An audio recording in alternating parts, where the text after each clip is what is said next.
correct. They do know that she premeditated this. It's in her diary. She went and picked that gun up 5 days before, and that's what's going to hurt her case, quite frankly. Yeah. And this is I what agree you're with saying. you, Dr. Tiffany, on that. I agree with you, Dr. Tiffany, on the sense that that could hurt her case, especially if the jurors are convinced that this is a matter of premeditation. But, you know, this is not a Hail Mary type of defense here. Usually when you see NGI cases and people are saying, oh, it was mental illness, and there's no history of mental illness here, this lady is clearly mentally ill. She has a long history of documentation to show it. And being mentally ill and having a long history of being mentally ill means nothing. Having a long history of mental illness means absolutely nothing. There are plenty of people with a lot of depression, with bipolar. And all the wise men. Come on. There are plenty of desperate defense. One at a time. Look, what I said is, this is a very desperate defense because I'm the prosecutor. I'm going to say to the jury, 1 million people have bipolar disorder much worse than her, and they don't kill ants, much less their own children with multiple bullets. Boom, oh, I didn't get him in the head, now I'll get him in the mouth. That is not what people with bipolar do. This is so rude to people with serious mental illness. She was pissed off. She didn't like her life. She wanted out. She should have killed herself, too. That might have been actually proof that she was ill. But because she didn't, she's on trial, and the jury's going to know it's selfish and evil when you save only your own ass. Dr. Tiff, yeah, your but response. I'm not saying that she...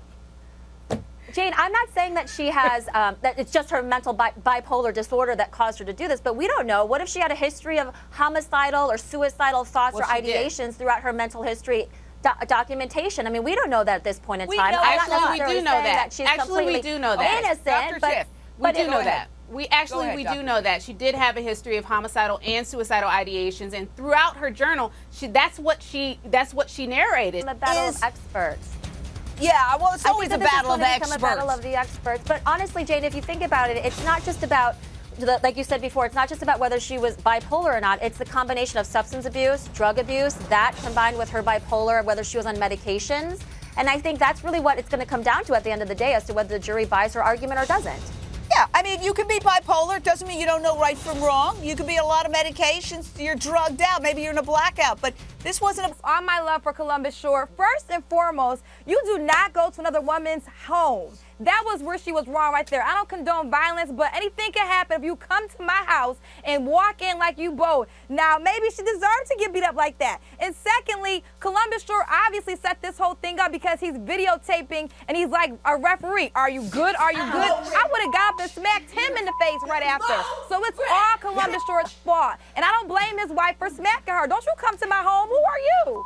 Huh. I disagree with that completely, Jane. I disagree with that completely. This is the theory. This is the reason why he didn't do anything. It's because he's out on bail. Do you think his lawyer told him, hey, listen, lay low. Make sure that you don't get involved in any kind of acts of violence, even if you're trying to break something up? Because his crazy wife could just turn it around and say, he's the one who started beating me up when he tried to break it up. That's the reason. Out-on-bail enhancements are a serious issue here in California.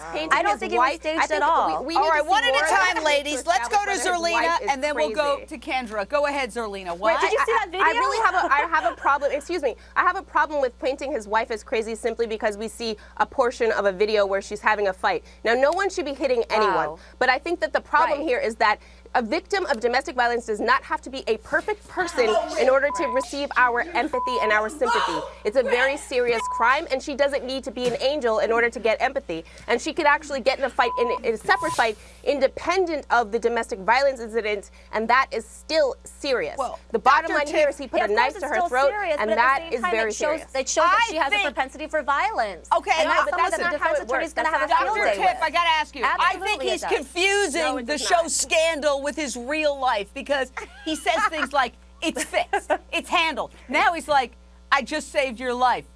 It's almost like he's reciting dialogue. Yeah, I think he kind of is getting caught up in the moment. He certainly is trying to repair whatever damage has been done to his career, but I think he's making a mess of it. I agree with what your other guest said, that I think he kind of set himself up here, that he wanted to show she's the crazy one, but I think it kind of is backfiring. He had no